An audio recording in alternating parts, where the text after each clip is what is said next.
तो जब कोई करने वाला व्यक्ति होता है किसी के लिए, तो हमारा कर्तव्य क्या बनता है? हमारे पिता ने हमारे लिए इतना सारा किया, तो हमारा क्या कर्तव्य बनता है कि हम उनके प्रति कृतज्ञता अर्पित करें। यानी एहसान उनका माने कि प्रभु आपने हमारे लिए बहुत कुछ किया, आपका बहुत बहुत धन्यवाद। हम कुछ भी करें, ये पृथ्वी बेच करके भी आपको दे देना, तो वो आपका कर्जा हम नहीं उतार सकते। माता का कर्जा कोई उतार सकता है?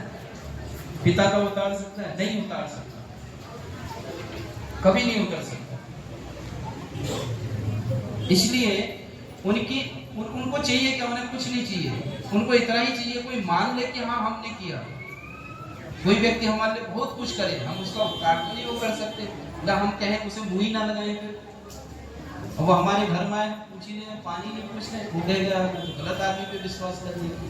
मतलब एहसान फरामोश उर्दू शब्द में बोला जाता है, एहसान फरामोश बोला जाएगा, यानी विश्वासघाती व्यक्ति। इसलिए इस कर्म को कहा जाता है कि पितरों के प्रति जो है कृतज्ञता अर्पित करना। अच्छा, इसमें क्या है कि सारे कार्य वर्जित है इस समय पे। क्यों वर्जित है? हमारे ऋषि मुनियों ने एक नियम बनाया, क्यों नहीं कर सकते कि आज मेरा कार्य ये है तो इसलिए मैं श्राद्ध नहीं कर पाया, इसलिए कि ये करना ही करना है। तो इस समय कह दिया कि सारे कर्म जो है वर्जित है, कोई भी कर्म नहीं, श्राद्ध नहीं कर सकते। तो बोले श्राद्ध के समय और श्राद्ध के अलावा कुछ हो ही नहीं सकता है, 16 के 16 दिन केवल श्राद्ध करना है बस। आप देखो कोई भी कार्य मना करते हैं, बिल्कुल सिर्फ एक कार्य हो सकता है। क्या हो सकता है? क्या हो सकता है? आप लोग बताइए। है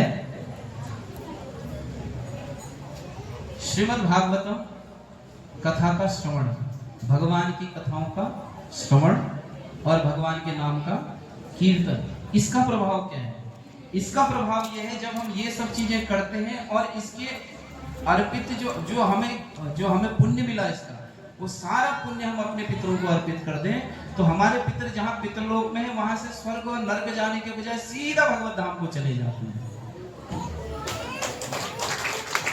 ये हरिनाम संकीर्तन की श्रीमद् भागवतम और भगवान की कथा श्रवण करने की महिमा है, और आप हम सभी भी यही कर्म कर रहे हैं। अब यहाँ से घर जा करके अपने पितरों को ये सारा पुण्य दे देना कि प्रभु जो भी हरिनाम संकीर्तन से कमाया, आपकी कथा श्रवण करके जो भी हमने कमाया वो आपको अर्पित है, और आपके पितर बहुत प्रसन्न होंगे। हम सभी के पितर बहुत प्रसन्न होते हैं। और वैसे भी हमारे पितर कब प्रसन्न होते हैं? वो पितरलोक में नाचने लगते हैं जब हमारे घर में कोई नाम जप करने वाला, कथा श्रवण करने वाला ऐसा व्यक्ति हमारे कुल में आ जाता है, तो पितृलोग वही नृत्य करने लगते हैं। उन्हें लगता है कि अब इसके बाद हम यहाँ कोई भी नहीं आएंगे, क्योंकि इसके बाद सीधे अब जाने का समय है, अब भगवत धाम चले जाते हैं सारे के सारे। ये उनके लिए प्रसन्नता का विषय है। और पितृ जब प्रसन्न होते हैं तो आशीर्वाद दे करके जाते हैं कि तुम्हारे घर में आज से कोई भी कमी नहीं होगी, कोई भी दरिद्रता नहीं होगी, और हमारे घर के जो भी कार्य हैं बड़े बड़े एकदम मक्खन की तरह चलने लगते हैं। तो अगर अपने पितरों को वैकुंठ धाम किसी ने पहुंचाना है, गोलोक धाम किसी ने पहुंचाना है, इस समय में ज्यादा से ज्यादा हरिनाम संकीर्तन करिए। रोज अपने घर में बैठ कर ये सारे कुटुंबियों के साथ जो है शाम को हरिनाम संकीर्तन कीजिए, सुबह समय निकाल करके जप कीजिए सारे के सारे लोग। और इस सारा जब पितृ विसर्जन का समय आता है तो पितरों को जब विदाई देते हैं तो उस समय जो है उनको ढेर सारा पुण्य दे करके उनको विदा कर दीजिए। तो विदा कर दीजिए, मुझे लगता है उसके बाद वो पितरलोक नहीं जाएंगे, वहीं से सीधा का सीधा वैकुंठ लोक चले जाएंगे। ये हरिनाम संकीर्तन। कृष्ण भजो कृष्ण करो कृष्ण शिक्षा, बोलो कृष्ण भजो हरे कृष्ण करो कृष्ण शिक्षा, बोलो कृष्ण भजो कृष्ण करो कृष्ण शिक्षा, बोलो कृष्ण भजो कृष्ण करो कृष्ण शिक्षा। और पतित पावन श्री प्रभुपाद की कृपा से हम सभी यहाँ बैठ करके संकीर्तन आंदोलन में भाग ले रहे हैं और आनंद प्राप्त कर रहे हैं। देखिए, आनंद के लिए कोई एज लिमिट नहीं होती है। जैसे भगवान नित्यानंद का जय जयकार होना शुरू हुआ, वैसे हमारी माता जी मुझे लगता है कोई 90 वर्ष प्लस होंगी, और फिर क्या आनंद है। इसलिए भगवान नित्यानंद प्रभु जो है जीव पर कृपा करने, ये साक्षात उदाहरण आपके सामने है। नहीं तो अम्मा को डीजे लगा करके नचा करके दिखा दो, हो नहीं सकता। क्यों? आनंद की अनुभूति नहीं है। नाम है, भगवान के नाम में इतनी पावर है कि वो कैसे जड़ जड़ वस्तु को हिला सकते, जड़ वस्तु को, है नहीं? जब चैतन्य महाप्रभु जा रहे थे जंगलों से होकर के, नाम ध्वनि संकीर्तन चल रहा था और एकदम उदास स्वर में संकीर्तन चल रहा था, तो जंगल के जितने भी पशु पक्षी आदि थे, वर्णन आता है चैतन्य चरितामृत में कि सब एक साथ होकर के नृत्य करने लगे। कभी ऐसा हुआ है शेर और शेर के बगल में हिरण, खरगोश कभी नृत्य करते हुए नजर आए? नहीं। लेकिन सारे अपनी दुश्मनी भुला करके, शत्रुता भुला करके नृत्य कर रहे हैं, क्योंकि आत्मा का आनंद है ये रस आत्मा का है, ये शरीर का नहीं है। भगवान कह रहे हैं कि ये शिक्षाष्टकम में चैतन्य महाप्रभु कह रहे, नामना कार्य बहुधा निज सर्वशक्ति तत्रार पिता निमित्तः स्मरणेन कालः एतादृशी तव कृपा। भगवान ये कह रहे हैं कि प्रभु आपने अपने नाम में अलौकिक शक्तियां अर्पित कर दी हैं, क्योंकि भगवान का जो नाम है वो क्या है? अलौकिक है, लौकिक नहीं है। भगवान अलौकिक है, भगवान के तुल्य ही भगवान का नाम है, भगवान के तुल्य ही, भगवान से अनंत गुना ज्यादा भगवान का नाम है। तो इसलिए जो है भगवान का नाम बहुत शक्तिशाली, बहुत शक्तिशाली, जड़ को भी चेतन बनाने वाला। तो अभी श्राद्धों का समय चल रहा है, व्यक्ति जो है श्राद्ध करने में व्यस्त है। तो श्राद्ध क्या है, इस पे थोड़ा सा आज हम चर्चा करेंगे। श्राद्ध वास्तव में अपने पितरों के निमित्त उनको बुला करके श्रद्धा भाव से जो कुछ उन्हें अर्पित किया जाता है उसे कहते हैं श्राद्ध। तो अभी आज शायद अष्टमी है ना, अष्टमी है, और कल नवमी। तो जो प्रधान श्राद्ध होते हैं अष्टमी नवमी में ही होते हैं ज्यादातर। तो वास्तव में जीते जी अगर माता पिता की सेवा अगर अच्छे से हो जाए तो उससे बड़ा श्राद्ध कुछ नहीं। हाँ, मरण के पश्चात जब उनका शरीर छूट जाता है तो उसके बाद जो विधि विधान की जो क्रियाएं होती है उन तक पहुंचाने के लिए भाव से अर्पित करते हुए हम उन तक भी पहुंचा सकते हैं। इसमें सिर्फ भाव का ही सारा खेल है। यदि हमारा भाव है तो पितृ स्वीकार करते हैं, यदि भाव नहीं है तो पितृ स्वीकार नहीं करते हैं। जिस प्रकार भगवान को अर्पित करते हैं ना कोई भी वस्तु, उसी प्रकार हम पितरों को और देवताओं को भी अर्पित करते हैं। अंततोगत्वा पहुंचता सब भगवान के ही पास है, क्योंकि अर्यमा पितरों के जो है राजा है। अर्यमा भगवान कहते हैं मैं हूं। पितरों में अर्यमा कौन है? भगवान स्वयं है। इसलिए हम जो कुछ भी अर्पण करते हैं, पितरों के निमित्त भी करते हैं, तो पहुंचता भगवान के पास ही है। और पितृ तृप्त कैसे होते हैं? क्योंकि भगवान है विश्वात्मन। हम जो कुछ भी भगवान तक पहुंचाते हैं वो उससे भगवान जब प्रसन्न होते हैं तो उनमें ही सारी आत्माएं समाहित हैं। तो जब भगवान तृप्त होते हैं तो सारे के सारे पितृ तृप्त हो जाते हैं। तो इस वर्ष जो है 7 सितंबर से 21 सितंबर पूर्णिमा से अमावस्या तक ये पितृपक्ष रहता है। पितृपक्ष क्या है कि जैसे हमारा जब एक वर्ष बीतता है ना तो देवताओं का एक दिन होता है, और मकर संक्रांति जब होती है तो मकर संक्रांति होना मतलब पितरों का और देवताओं का दिन प्रारंभ होता है। उस समय वो लोग स्नान करते हैं, तो हम लोग भी कहते हैं ना मकर संक्रांति में स्नान की बड़ी महिमा है, क्योंकि देवता पितर स्वयं स्नान करते हैं उस समय, तो इसलिए उसकी महिमा बहुत बताई गई है। तो श्राद्ध पक्ष जब आता है तो श्राद्ध पक्ष माने कि जैसे लंच का टाइम होता है, लंच के समय राम राम हरे हरे, तो अभी आरती के लिए जो है सभी लोग खड़े हो जाए।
शराब की लत के शिकार है। 20 lakh cannabis, 40 lakh opioids, 20 lakh sedatives, 30 lakh inhalants और 20 लाख कोकीन से प्रभावित है।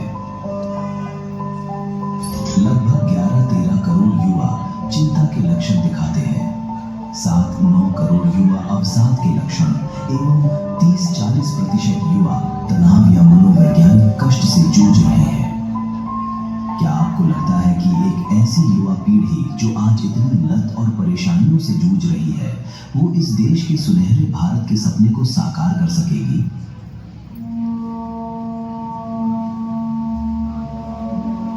पर एक ऐसा देश जिसकी हजारों वर्षों से शांति, समृद्धि और उन्नति की नींव वैदिक आध्यात्मिक संस्कृति में है, उसमें ऐसा होने का कारण क्या है?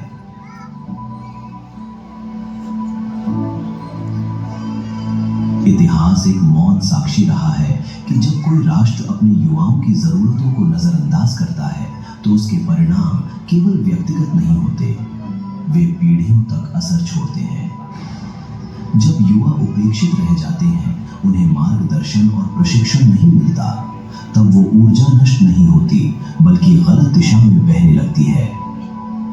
और यही ऊर्जा बेरोजगारी में बदलती है, मानसिक संकटों में उलझती है, सड़कों पर उबाल बनकर फूटती है और कभी-कभी अपराध के रास्ते पकड़ लेती है। लेकिन ये केवल परिणाम नहीं है, ये चेतावनियां हैं, याद दिलाने वाली निशानियां कि किसी भी राष्ट्र का भविष्य इस बात से तय होता है कि वो अपने युवाओं के आज को कैसे संवारता है। पिछले 55 वर्षों से इस्कॉन एक मौन लेकिन सशक्त क्रांति चला रहा है। भारत की वैदिक आध्यात्मिक संस्कृति को पुनर्जीवित कर लाखों युवाओं को जीवन का सही मार्ग दिखा रहा है। ये केवल एक संस्था नहीं बल्कि एक प्रेरणा बन चुकी है, जो हर युवा को भीतर से मजबूत और बाहर से समर्थ बनाकर एक शक्तिशाली भारत के निर्माण में जुटी है। इस्कॉन का उद्देश्य अब और व्यापक है, हर कोने तक पहुंचना, हर युवा को जागरूक करना और ऐसे नेतृत्वकर्ता तैयार करना जो शाश्वत मूल्यों में रचे बसे हों। इस आंदोलन ने ऐसे प्रेरणादायक लोग भारत को दिए हैं जिन्होंने लाखों युवाओं के जीवन की दिशा बदली। साथ ही डॉक्टर, प्रशासक, शिक्षाविद, हर क्षेत्र में इस्कॉन से जुड़े युवा आज बेहतर नागरिक बनकर देश की सेवा कर रहे हैं। रोजगार उत्सव इस्कॉन के इस प्रयास का प्रभावशाली प्रमाण है। हजारों युवा अपनी सांस्कृतिक जड़ों से जुड़ते हैं और वैदिक जीवन शैली को अपनाकर एक विकसित भारत के निर्माण में सहभागी बनते हैं। कल्पना कीजिए एक ऐसे उत्सव का जहां भारत का युवा अपनी संस्कृति से जुड़ता है, आत्मा से प्रेरणा लेता है और भविष्य को दिशा देने वाले विचारों से भर जाता है। उद्गार केवल एक फेस्टिवल नहीं, एक युग परिवर्तन है। एक ऐसा मंच जहां मिलते हैं देश के सबसे प्रेरणादायक मोटिवेशनल स्पीकर्स, अनुभवी शिक्षक और युवा क्रिएटर्स। उनके शब्द न सिर्फ सोच बदलते हैं बल्कि जीवन की दिशा तय करते हैं। यहाँ आप देखेंगे संस्कृति कला की झलक, आध्यात्मिकता की ऊर्जा, ड्रामा, डांस, म्यूजिक और लाइव शोज के साथ। और इस वर्ष देश के यशस्वी प्रधानमंत्री श्री नरेंद्र मोदी स्वयं युवाओं को संबोधित करेंगे, एक विकसित भारत के स्वप्न को साकार करने के लिए। आइए हम उन्हें याद दिलाएं कि देश उनका है, युवाओं की समस्या देश की समस्या है। इस प्रयास में हम सब एकजुट होकर आगे बढ़ें और नशा मुक्त भारत के लिए संकल्प लें।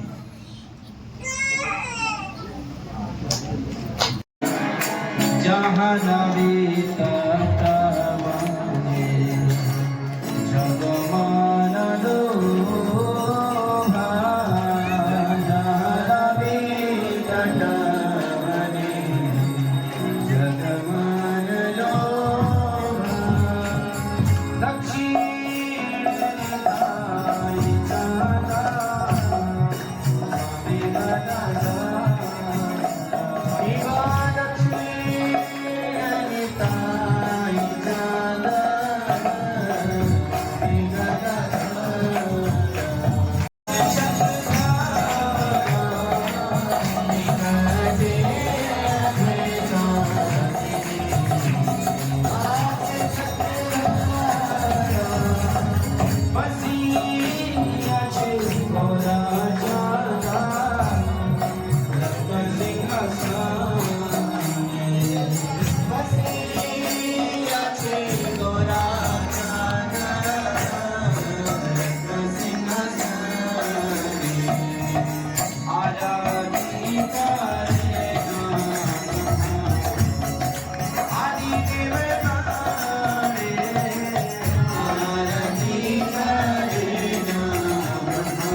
तो दोस्तों अब हो रहा है प्रसाद ग्रहण और सारी माताएं जो हैं वो ऊपर आ रही हैं, ऊपर जा रही हैं और जो पुरुष हैं वो इधर पे बैठेंगे। देख सकते हो आप सब लोग यहाँ पे।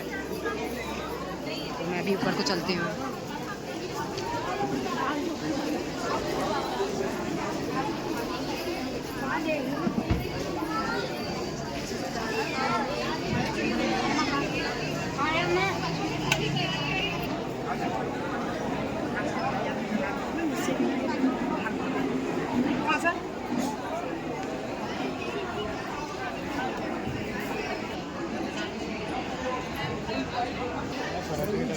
प्रभु जी बोलना। तो दोस्तों यहाँ पे होगा मातृशक्ति का भोजन, तो मैं भी यहाँ पे करती हूँ। तो बैठते हैं जगह में।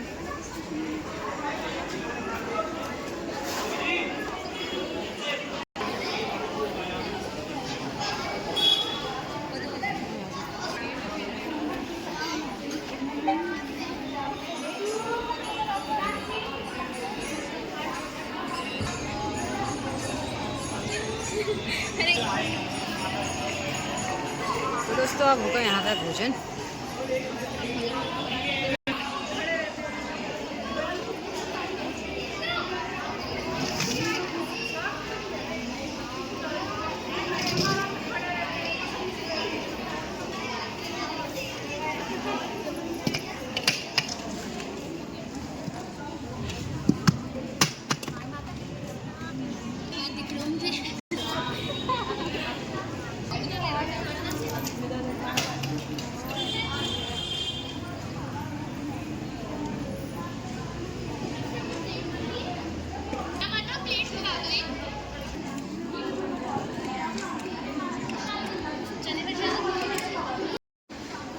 तो दोस्तों मेरा तो हो चुका है भोजन और अभी मातृशक्ति का भोजन चला हुआ है।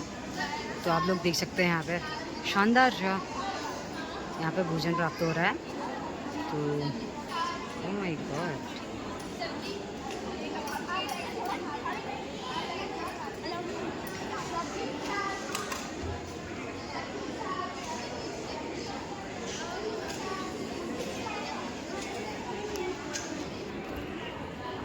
आप बाहर का मौसम देख सकते हैं यहाँ पे।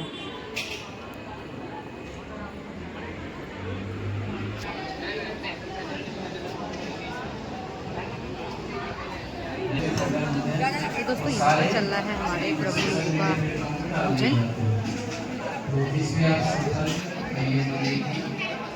और व्यक्तिगत रूप से यदि भजन कीर्तन ये सब सुनना चाहते हैं, इसके लिए डिजाइन देवदास यूट्यूब और इंस्टाग्राम चैनल पर संपर्क करें।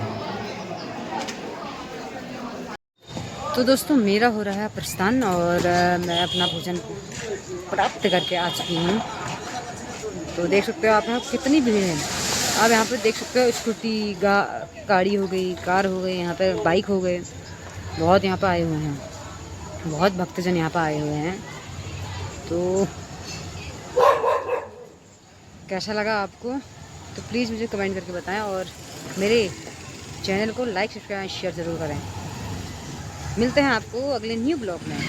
Thanks for watching.